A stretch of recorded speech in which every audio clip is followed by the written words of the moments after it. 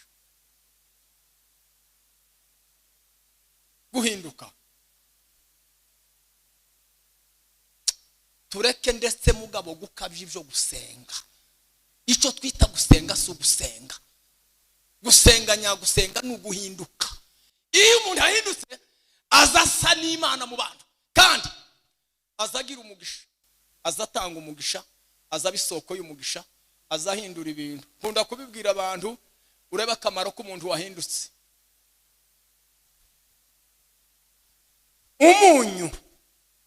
Umunyu nibuye baza bahura n'amabuye bahura, bamara kuyahura bakayakuramo umunyu, ibuye rigahinduka. Ukaza ukawushira mu mboga z'ibihuru zirura, imboga zirura. Kakurya uzurura iyo utarimwo Yesu. Umuntu utarimwo Yesu ararura. Uko hano tubaga bararyoha, kureba kwabo kuraryoha, imvugo zabo ziraryoha, bahinduka umumaro w'isi n'itorero n'imiryango yabo. Umunyu uzuza wawuterera gutya mu mboga zari zirura, zigahinduka ibikoresho byo kurisha n'ibindi. Iyo umuntu atahindutse ntazaba umugisha, kandi nawe ubwe ntaza yibera umugisha. Bibiliya iravuga ngo Imana iraza ngo yegera Yoshua, imubwira ngo amagambo atangaje kuremera. Ari amagambo ajya ntangaza. Iramubwira ngo ndabanza usarira Imana ije kugukoresha. Izibanza ikakubwira ubutunzi bukurimo, izibanza ikakumenyesha uburiwe. Buriya ntiwiyizi, nico gituma wiyangiriza. Tuza agaciro kawe, nico gituma wandavura muri utwo tuntu n'utundi. Tuzi icurico umugambi w'Imana kuri wowe. Imana iraza ibwira Yoshua, iramubwira ngo Yoshua, nje kukubwira amakuru aremereye. Mose yarapfuye, urya mujya mufata nk'Imana, uryo uciye guca mu inzuzi, uhamagara amaraso agakwira inzuzi, utegeka abana b'imfura mu Giputa bagapfa. Mose wa wundi yarapfuye, kandi niwe mbwiye bwa mbere. Urire wihanagure. Kigira kabiri, Imana iramubwira ngo ariko Yoshua, reka nkubwire icurico muri iki gihe. Ikintu cya mbere iramubwira ngo nukuri ndakurahiye, nta muntu uzaguhagarara imbere. Nta muntu uzaguhagarara imbere. Ikigira kabiri, aho uzaje ukandagiza ikirenge hose, umva imbaraga Imana izidushiramo. Ndahaguhaye aho uzaje ukandagiza. Ariko Imana kugira ngo kurinde guharara n'ubwira si no kwinjira muri teritari yawe, iramubwira ngo ndabanza nkwereke imbibi zawe, nkwereke ngo igihugu aho gihera, nkwereke naho kigarukira. Iyi eneo yose aho uzakandagiza ikirenge hose ndahaguhaye. Iramubwira ngo ndakurahiye, nta muntu numwe uzakuhagarara imbere mu ngabano zawe zose. Imana ngo imara kumubwira ayo magambo, iramubwira ngo ariko reka nkubwire ikizakugirira umumaro. Bwana sifiwe. Uzakenera ibyo gutambira Imana, uzakenera icubahiro mu mahanga, uzakenera kurwana n'abanzi babagose bari bafite amoko 7 abagose muri Kanani, uzakenera ibintu byinshi mu buzima, uzarwana n'intambara. Ariko reka nkubwire ibizakugirira umumaro. Ugende, dore igitabo nahaye Mose ngiki, kirimo amategeko, kirimo amabwiriza, kirimo ibintu byose. Ibi bintu ujye ubisoma, ubitekereze ku manywa, ubitekereze nijoro, kandi tukabikebakebe, tukajya ubica iruhande ngo uce iburyo cyangwa ibumoso, ujye ubitekereza muri droitire yabyo. Nurangiza aramubwira ngo nkurahiye ukuri ndi Uwiteka Imana y'Isiraheli. Ku 9 niko havuga ngo ese sinje ubikubwiye. Aramubwira ngo nuramuka ukoze iki kintu, aramubwira ngo uzaje uhirwa mu nzira zawe zose. Bwana sifiwe. Nduruzi y'umuntu atarasobanukirwa, umuntu azagira ngo umugisha w'Imana uba ku musozi. Umuntu akagira ngo umugisha w'Imana uba mu kazi runaka. Umuntu azagira ngo umugisha w'Imana uba ahantu runaka. Oyaye, umugisha w'Imana uba kuri wowe. Habe n'ubwo woja, iyo umugisha w'Imana ukuriho, umugisha w'Imana uzo kugumaho. Umugisha w'Imana ntuzuva ku muntu bishingiye ku hantu. oya urya n'uw'abantu n'imvugo z'abantu, ariko ndakubwira ngo umugisha w'Imana uba ku muntu wawuhawe n'Imana. Aramubwira ngo uzaje uhirwa mu nzira zawe zose. Kandi Israheli yaciye mu bintu byinshi bikomeye no ku misozi itandukanye, ariko baguma mu mugisha w'Imana. Ijambo rigira kabiri, aramubwira ngo n'ahantu uzaje uri hose uzaje ugira umugisha wawe. Ahantu hose, mu butayu, mu bihugu bihingwa, ibidahingwa, ahororwa n'ahatororerwa, ndakubwiye ngo nibubahaye amagambo y'Imana. Nico gituma Bibiliya ishimangira ikavuga ngo nukuraho kuvuga ngo ijambo ry'Imana rihinduke akantu na gato, isi n'ijuru ngo bzokurwa habyo. Nukugira ngo abizera ijambo batazakorwa n'isoni n'umunsi n'umwe. Ikavuga ngo niwubaha ibi aho kuvuga ngo inyuguti yanje imwe yamvuye mu kanwa ihinduke ukorwe n'isoni, ahubwo ngo ijuru ryokurwaho n'isi, ariko kugira ngo ijambo ry'Imana ridakorwa n'isoni. Aramubwira ngo ahantu uzaje uri hose umugisha w'Imana, amahirwe y'Imana ngo azaje abana nawe, ngo no mu migambi yawe yose. Reka tugirire Imana. Haleluya. Iyo umuntu acuritse ijambo aza yibwira ngo umugisha urazanwa no gusenga. Gusenga ntikuza kuzana umugisha. Gusenga kugira ibindi kuza gukora. Turuzi hazabwa Imana iguha umugisha ukaza ugaturuka inyuma y'ikirahuri. Niko amasezerano azamera. Satani azaza agakinga gutya, umugisha ugaturuka hari inyuma y'ikirahuri, nawe ugaturuka hano hakaba ikirahuri. Wamara ukazuwureba ukawubona, ukawuhamagara, ugatanga icacu, mugatanga amaturo. Iryo ni ijambo ry'Imana. Wa mugisha ukaza, wamara kugera hano Satani akawimira. Usenze wese akawubona akakubwira ngo dore nguyu waraje, ugiye kukugeraho. Umugisha uri ku muryango wawe, ariko mperaga wa mugisha uzaza ushikira mu maboko bikanga. Satani agashiraho vitre, amaze umukozi w'Imana akababara. Yazaryama nawe akawurota akawubona, akavuga ngo singuyu. Umugore yazaryama bagatwita, batwita ntibabyare. Umugisha ukaza ukinjira ariko ntushike mu maboko. Ngici gihe cyo gusengera umugisha kuko Imana yawuguhaye, Satani akawimira. Nico gihe ariko umugisha answa uzuzanwa no kubaha Imana gusa. None se uwo mugabo wagiye gusenga naho ze mpabwa ubuhamwa n'umuntu, marayika ngo yahoza amubwira ngo wasabye imodoka, aramubwira ngo inganda zikora imodoka natanze ubwenge mu bantu ziraho ngaho, nta ruganda mu ijuru tugira ruzarukora imodoka, ntarwo.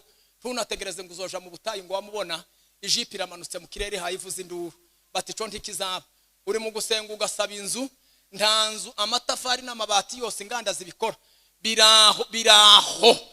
Bibiliya iravuga ngo umunsi umwe umugore umwe yasabye umugisha. Umugore witwa Hagari ngo abone umwana agiye kwicirwa mu butayu n'inzara, ngo n'inyota arataka. Haleluya. Ariko icompa mu kumva iki kintu, tuje gusaba gusengera umugisha, uje guhinduka wige kumvira ibi bintu gusa. Mfite experience y'ibi bintu. Hagari ngo arasenga ngo arataka ngo Mana y'Isiraheli, umuhungu wanje Ishimayeli agiye gupfa, ngo amusiga nkaho umuntu yotera ibuye. Ngo agitaka Bibiliya ni kwivuga ngo marayika aza yiruka, ngo amare wumva ibintu ukuntu biri hano ku isi, ngo amare gushika ngo aramubwira ngo Haga hindukira. Ngo arahindukira iruhande rwe, ngo abona iriba ry'amazi, kandi mbere ntiyari kwaribona, niho yari apfukamye mu butayu, abona ngo iriba ry'amazi ko riradudubiza. Ngo aramubwira ngo voma mu mvumba ugenda uhereza umwana. Hagari ngo arikanga, aravuga ngo noneho ndatangaye, ngo erego y'Imana yumva ngo inumviye na hano. Niki bivuga? Iyo utumvira ijambo ry'Imana ntuzi ukinguka n'amaso yo kubona ibyo wagenewe. Bikunda umugisha uzugumuka, amazi azadudubiza tiwoyabona. Muzamubwira ngo Imana izica hehe kugira ngo ize kudusubiza? Izica mu ijambo ryayo.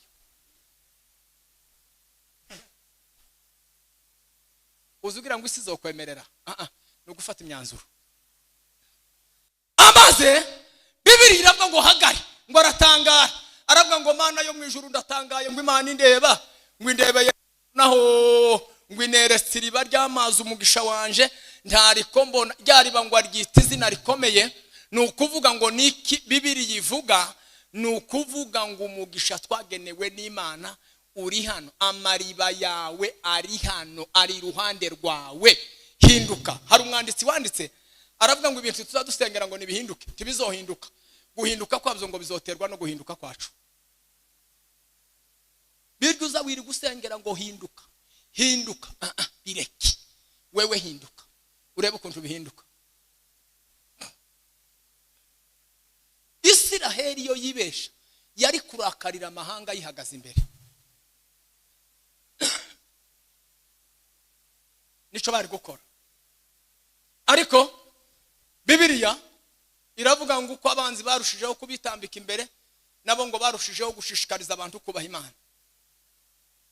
Umugabo witwa Balamu ngo abarebye aravuga ati abantu nibitangaza ndimo ndabareba, akavuga ngo nukuri n'ubwoko butuye ukwabo ngo ntibuzabaranwa mu mahanga, kandi ngo muri bo hari iki ukomeye. Aravuga ngo kandi muri bo ngo hazakomoka inyenyeri ngo y'ubugabe y'ubuyobozi, kandi ngo izagiriza inkiko zose z'Imowabu. Bavandimwe, ndagira ngo mbabwire iki kintu, umugisha w'Imana iyo utawufite urananirwa. Nta Mana dufite y'umukene, ariko twakundiye Imana umugisha, twayikundiye ubugingo. Ariko muri ubwo bugingo ni mwizi duhera imigisha. Hari umwanditsi wavuze ngo nk'abantu bazagendera munsi y'amazina y'ibigirwamana byabo, natwe ngo nico kizatuma tugendera ngo munsi y'izina ry'Uwiteka Imana y'Isiraheli. Ni ukuvuga ngo ubuzima bwose dukora muri presence, duhora mu kureba. Ico umuntu atiba, ico umuntu afata n'icareka. Imana tuyikundira iki? Tuyikundira umugisha.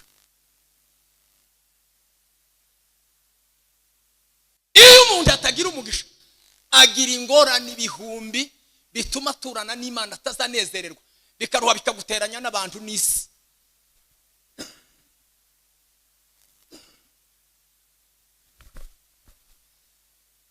Ninde ufite abana batigira ku mashuri, abandi bana bigiraho meza? Ni kwa naka. Ni kwande baza bambara amashati, abandi bagize imyaka 3 barahararutse? Ni kwa naka. Zutangira gusengera igitenge cyasohotse, ukazakibona abandi barajugunye, baragihinze amazina yo kugihararuka, ukaruhuga wewe ukakigura, ukabona kukigura. Ariko kubaho nta mugisha w'Imana biragoye bacu. Umushitsi azavuga ngo ndarara mwanya, wibuka amashuku murazamwe n'ikirengeti gipfuye nabi kigize imyaka myinshi, ukamubwira ngo ntiduhari. Uri muhira tubasure, utoye twatembereye, twagiye muri mu nzu, kandi urukundo mu mutima rwuzuye. Ariko kuko utagira umugisha w'Imana, ukabona kugiye gukorwa n'isoni, ukicara uhindura.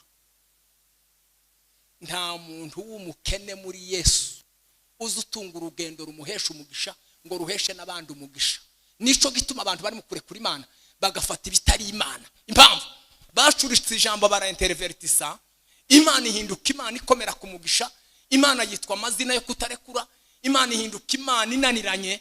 Imana abantu barayireka mu ibanga, kandi bazi ko ariyo yahemutse. Nibo bahemutse abantu ntibubaha ijambo ry'Imana. Abantu ntibubaha, baba mu bintu. Ubuzima bwo gutamba hano n'ibindi gutandukanye n'ubuzima abantu babamwo hanze. Cyo ni kibazo.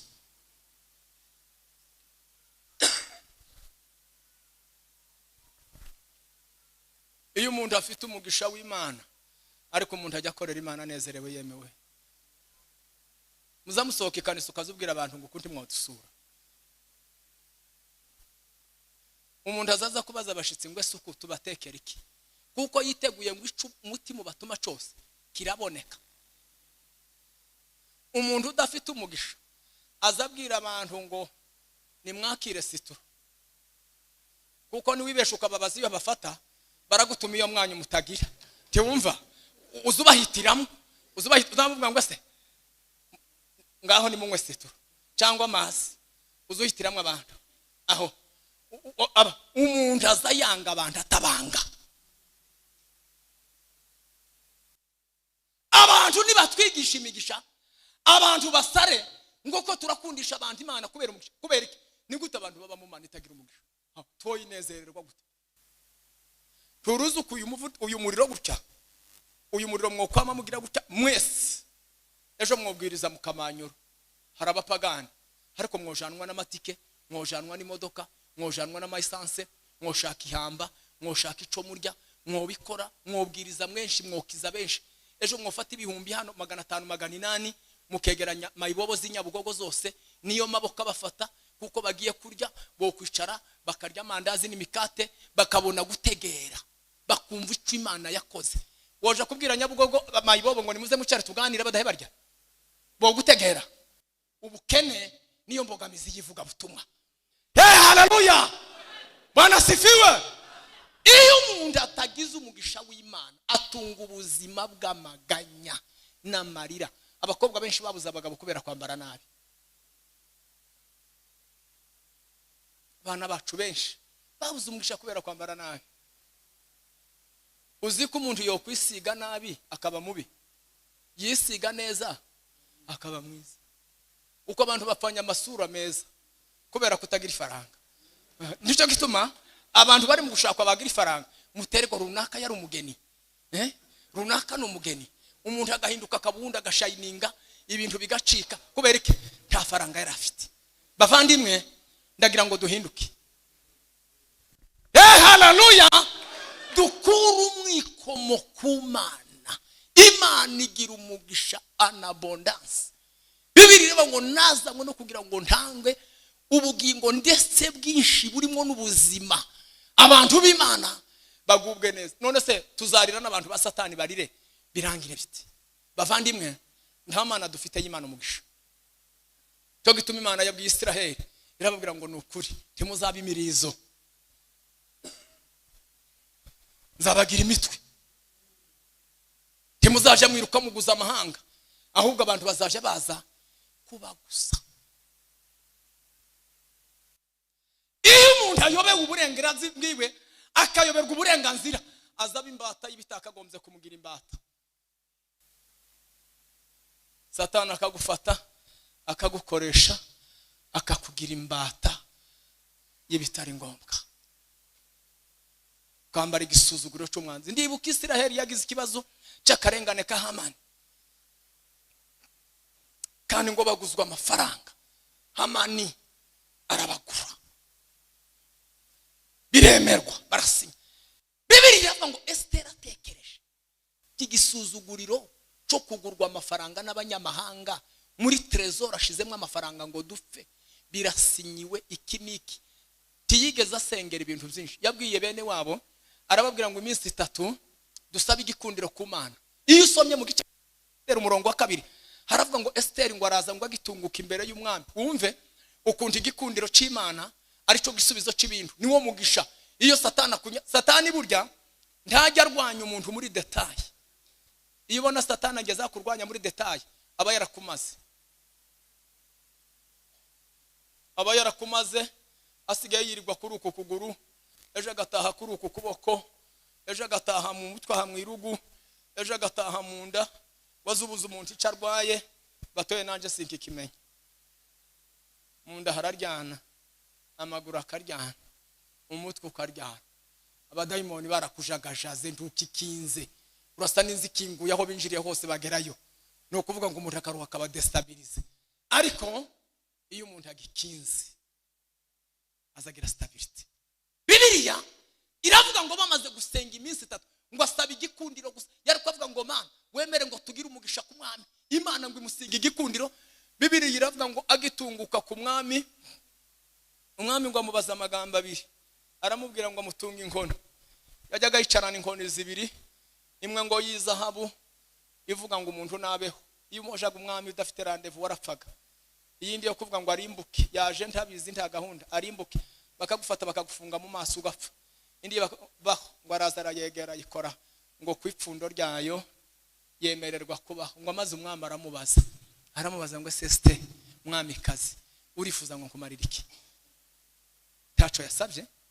Wumva umugisha w'Imana rya jambo rya Yeshuwa yavuze ngo uzagira ngo amahirwe akuzaja hose, ngo n'ibyo uzaza ukora byose, ngo n'imigambi yawe yose. Esiteri ngo agitunguka umwami gusa ngo aramubaza, ngo ahita amubaza ngo Esiteri urifuza iki? Ni iki? Mbabarira wowe kagira Imana. Esiteri ngo araceceka. Umugore w'ubwenge azaceceka. Abagore nabo tuzaje twigishanya. Umugore w'ubwenge azaceceka. Muri mu kuvugira iki? Umugore azayitonda ntazapfa kuvuga. Abantu bano kwama bahuruduka bakavuga ibintu. None ndi mukuja nzandeba ngasoma. Ukareba ibintu abagore bahe bavuga. Habase abagore muri mu kuvuga mushaka iki? Mwagiye mwicecekera. Noneho rero ngo aramubaza ngo Esiteri ni mbwira nubwo ngo coba igisate cy'igihugu ndakiguha. Esiteri ngo yitonze n'ubwenge bw'umwuka yarazi ko umugisha w'Imana muriho, ngo aramubwira ngo ndakubwira tuje muri veye muhira kandi uzane n'igikoma ngoma cyawe Hamani. Umwami ngo abwira Hamani ngo tugende tuje muri veye. Iyo umuntu ari w'igikundiro c'Imana azaba umutegetsi. Bwana sifiwe. Ni ukuri habe no mu rugo iyo bagira umwana w'inyangamugayo umwe uhereye kuri se na nyina n'abarumuna be n'abakuru be bazaba mwubaha, baza bavuga ngo aho guhemukira runaka. Mwirinde. Kubera iki? Ni inyangamugayo abaho ubwiza bw'Imana, ntazabeshya ntazahemuka, nta kibazagira. Iyo umuntu agira ikibazo nicyo kiza gikwega n'ibindi. Iyo umuntu ari kirara uzuzira n'ibyo utakoze.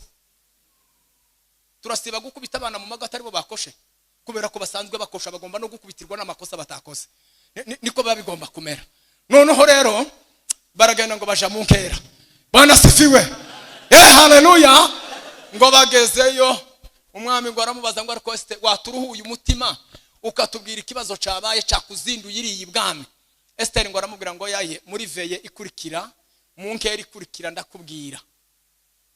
Hamani ngo arataha, umwami asigarana ngo n'abambari be ibikoma ngoma, ngo ariko abura ibitotsi, ngo araruha aracura amashinga inkokora, ngo araruha ngo nimuzane ibitabo dusome, ngo bagenda basoma ijambo bategera, ngo bagera ahantu ku mwanzi wabo, ngo baravuga ngo Moridekayi ngo yaburiye umwami bagiye kumwica Bigitani na Tereshi, aravuga ngo nimuhagarare. Ese waruzi ko amagambo meza wakoreye Imana atazibagirana? Hari umusobanuzi wasobanuye amagambo ya Moridekayi aravuga ngo ineza izimenya ngo izimera nka caterpillar, ngo caka imodoka gihinga imihanda tingitingi. Aravuga ngo iyo wagiriye umuntu ineza ngo izayiburanira, ngo izimera nka tingitingi zica umuhanda. Imana ngo yageze ku neza ya Moridekayi. Ineza kurya ngo ya Moridekayi niyo ineza niyo reka ikurura ibibazo, irabikurura. Ineza yari yarabaye ntiyahinga ntiyasarura, iriburanira. Amaze umwami aravuga ngo stop. Batese uyu mugabo mwamugiriye muti? Bati nta na kimwe ndetse aracaba kwirema.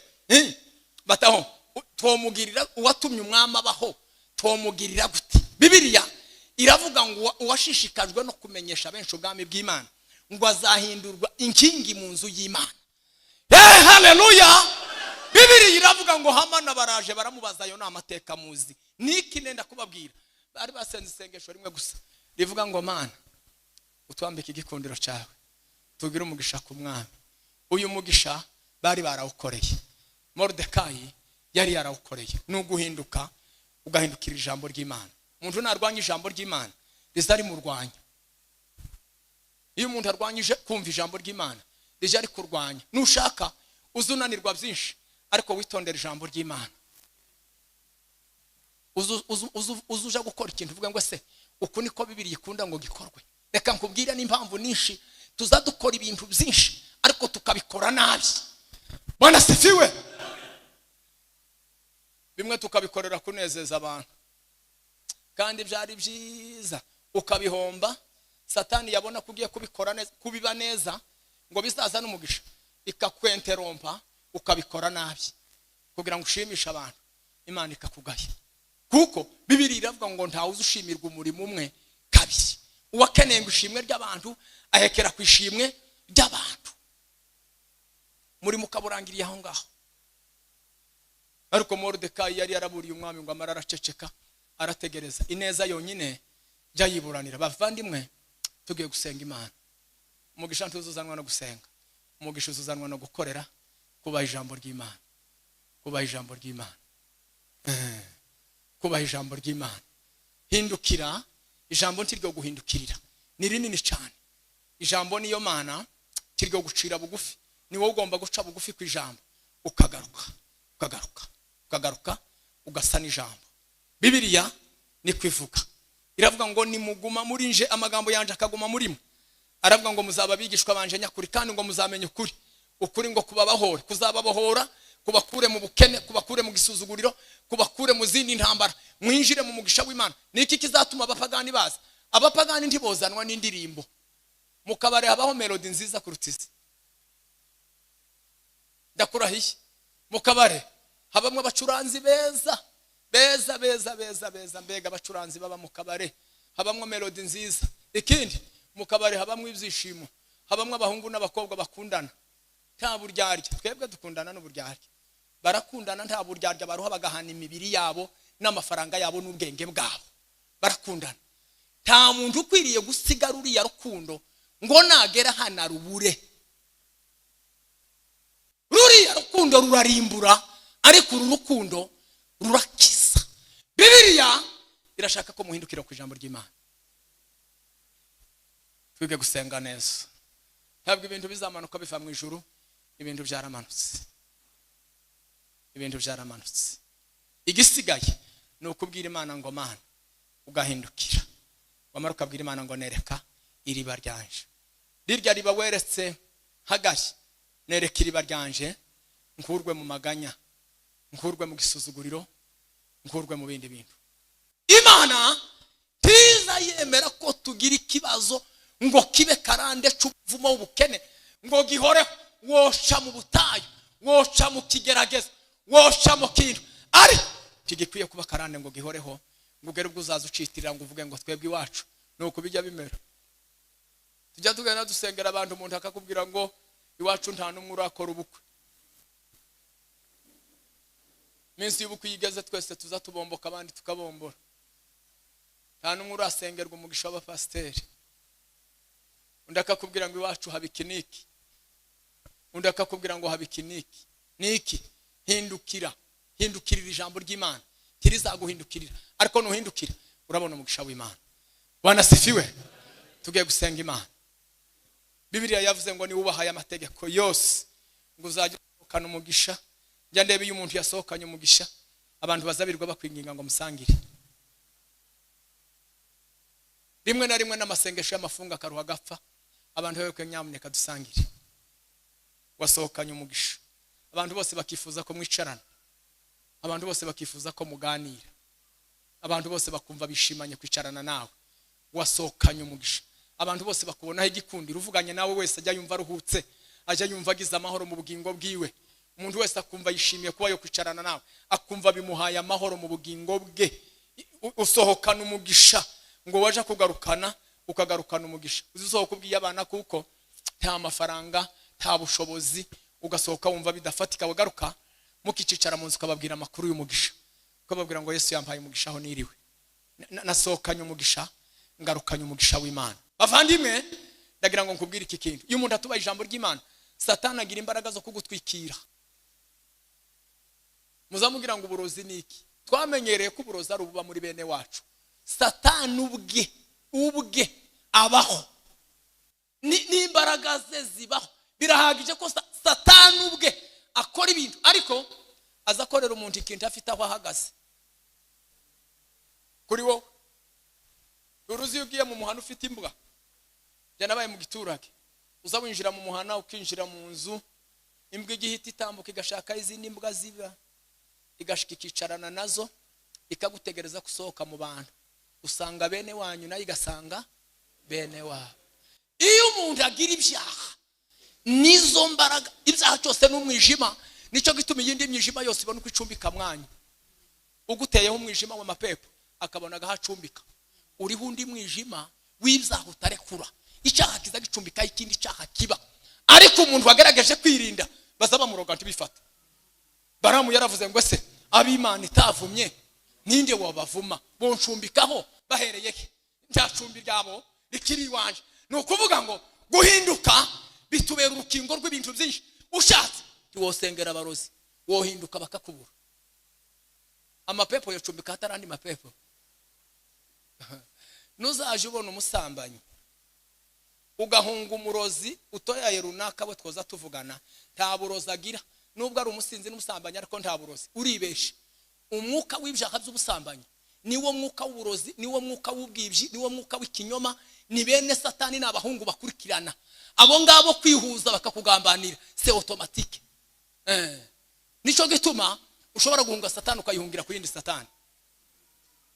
Kaza wibaza ngo ariko ko naherutse runaka ari muzima nawe yangambaniye ate. Aho nukuvuga ngo bene Manyonga bose bavukana na Bideri bagomba kwitwa Bideri. Bakuru banje bamwe ni barukumbuza, abandi ni barugagaza, barumuna banje ni ba Obedi, ba Mwungeri, ba Amede. Turitiranga uko ariko turi bene Manyonga twese. Ba musambanyi, ba bujura, ba burozi, ba kabutindi ni bene shitani. Guhunga murozi ukamuhungira kwa musambanyi, aho bahurira kwa se tiwo hamenya. Bana sifiwe.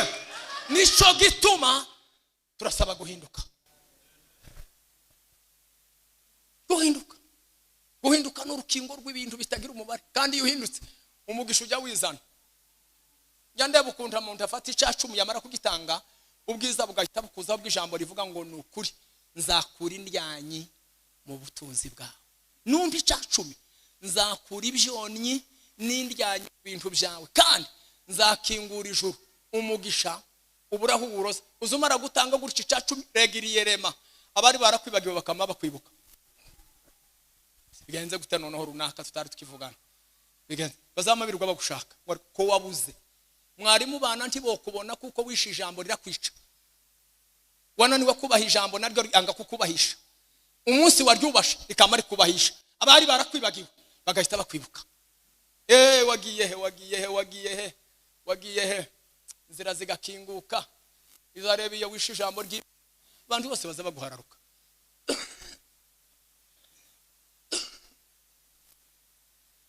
Gusigara uturuka hariya bicaye ari batatu bakavuga ngo kuri yaje kuvumba.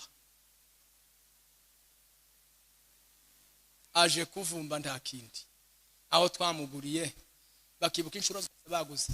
Ariko wahindukira ijambo ry'Imana baza baje kwicara bakavuga ngo ntimuhamagara runaka tugasangira.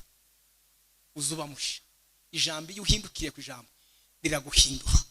Kabundi ukagira agaciro mu bantu. Bari barakwibagiwe bakakwibuka. Ijuru rigakinguka, ibitari bigishoboka bigashoboka, indwara zikaguhunga, inama utari ugihagarwa mugahamagarwa mwikanisa nkaha. Uko ari abantu pastor atazayibuka. Barebare banini bagira iwabo n'umurara naho bataha. Pastor ntabibuke. Siwe ni wewe witwikiriye. Kandi hariho n'abapasiteri batazabibuka.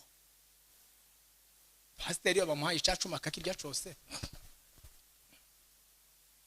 ntagarure isehemu mu ikanisa, abafunze n'ibindi byacuma abantu bazamuhereza.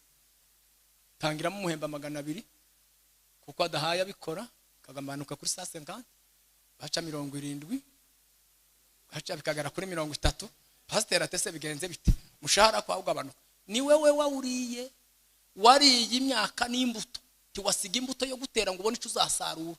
Uryana imyaka ikigega cyose ukiryana n'imbuto, mana yake tuzasarura. Kibazo kikaba kirabaye. Mushahara ukagumfunguka. Ariko wagitanga inyota iza ya misara muri abo. Pasiteri wacu yeme, pasiteri telefone yashaje, pasiteri inkweto asigaguriza nizanyishu bakagutekereza amakositime agezweho kubera iki pasiteri wacu batazamusuzugura. Ni gute twa dukositime gusa twamake bakakwibuka.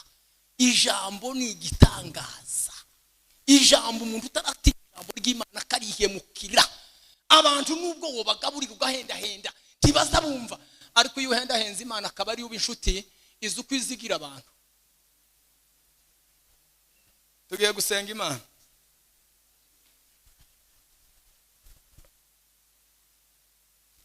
None se umuhungu yobona umukobwa mwiza atazayubaha Imana, tatanga icacumi, tatanga amaturo, takunda kugaburira abo bicaranye, faranga yazibonye azirya wenyine, tagira undi muntu akunda, tagira uwarera ku ijoro.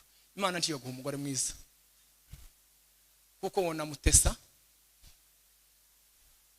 No, tudatanga ntazahabwa. Umuntu udatanga ibyiza ntazahabwa ibyiza. kandi ibyiza by'Imana gasimisa igororotse. Imana iziguha umugore ingeso zi ukazishimira, tuzumenya niba ari muremure, niba ari mugufi, niba ari munini, niba ari muto, ubwiza bwiwe buzabukugota, tuzumenya ukangana. Abandi nibo bavuga ngo arirabura cyangwa ntiyirabura, ni muremure cyangwa ni mugufi, we ayo maso ntayo wobona. Woyabona gutari igisubizo cy'Imana, ti woyabona. Ariko iyo utabikoze mu buryo bw'Imana, izimuguha wazubyuka ejo ukamureba, kamera zizamuka ukabona siwe, ugaceceka, mugashinga ukwezi bwacu kundi kwezi, yatahuka nimugoroba gatuka ari ukamureba, ukavuga ngo nukuri suyu nageze nsengera. Suyu uyu nundi imyaka 5 yaje gushira, ukavuga ngo iyo tutavyarana n'uyu muntu, uyu muntu uko tuzosazana kikaba kibazo. Ni ukuvuga ngo iyo umuntu yubaha Imana, muhaguruke dusenga Imana, muhaguruke twinginga Imana yacu.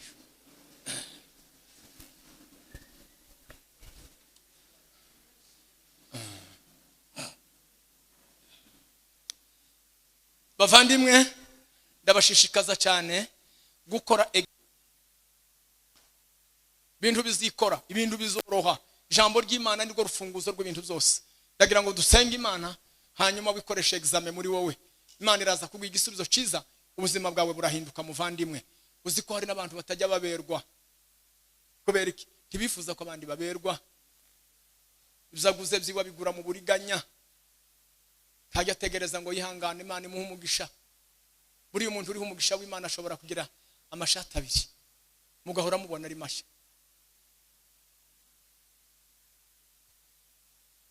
Umuntu utariho umugisha w'Imana ajya gura ishati akayihararuka kiri mu maduka, ejo agasubirayo bati naje mbonye izindi nziza, yamara kuzigura akazihararuka akazitanga, akaruha kuma akaberwa amashati azagura yariyo. Kubera iki? Nta mugisha umuriho, tunogerwa n'ibyo ufite, ntibikunda. Erega kubaha ijambo niko kuduhesha umutima unyuzwe, ibintu bigahinduka. Bibiliya nicyo gituma ivuga ngo kushaka icyo ushaka kubaco ni wowe ucigira.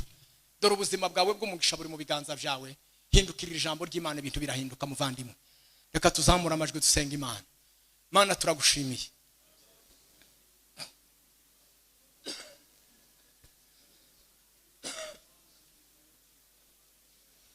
Data wa twese uri mu ijuru, ufite imbaraga Mwami Imana zo kutugirira neza.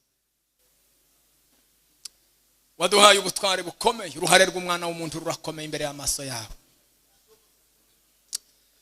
Yes, ijambo ryawe rirarema, ijambo ryawe ni imbaraga.